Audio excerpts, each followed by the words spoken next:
عزیز طلبہ و طالبات، السلام علیکم ورحمۃ اللہ وبرکاتہ۔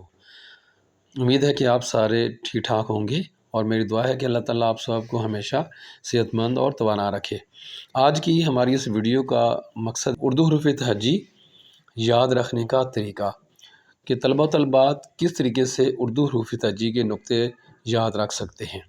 تو میرے ساتھ ساتھ پڑھیے۔ الف، الف ممدودہ، بے کے نیچے ایک نقطہ، بھے کے نیچے ایک نقطہ، پے کے نیچے تین نقطے، پھے کے نیچے تین نقطے، تے کے اوپر دو نقطے، تھے کے اوپر دو نقطے، ٹے کے اوپر توئے، ٹھے کے اوپر توئے، سے کے اوپر تین نقطے، جیم کے اندر ایک نقطہ، چے کے نیچے ایک نقطہ، چے کے اندر تین نقطے، چھے کے نیچے تین نقطے، ہے خالی، خے کے اوپر ایک نقطہ، دال خالی، دھے خالی، ڈال کے اوپر توئے، ڈھے کے اوپر توئے، زال کے اوپر ایک نقطہ، رے خالی، رے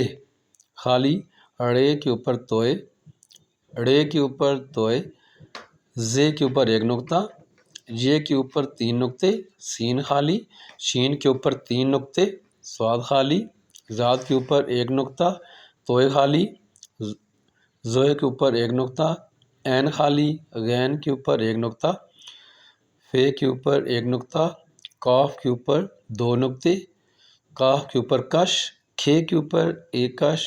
گاف کے اوپر دو کشیں ہوتی ہیں، گھے کے اوپر بھی دو کشیں ہوتی ہیں، لام خالی، لے خالی، مے خالی، نون کے اندر ایک نقطہ، نے کے اوپر ایک نقطہ، نون غنہ، وہ، ہے، حمزہ، وہ خالی، ہے خالی، حمزہ خالی، چھوٹی یہ خالی اور بڑی یہ خالی۔ یہ بات یاد رکھیں کہ جب چھوٹی یہ کسی لفظ کے درمیان میں آئے تو اس کے نیچے دو نقطے لکھے جاتے ہیں اور اس کی آواز جو ہے وہ بریک ہوتی ہے۔ امید ہے کہ آپ کو حروف تہجی کے نقطے وغیرہ یاد رکھنے میں آسانی ہوگی۔ اللہ حافظ۔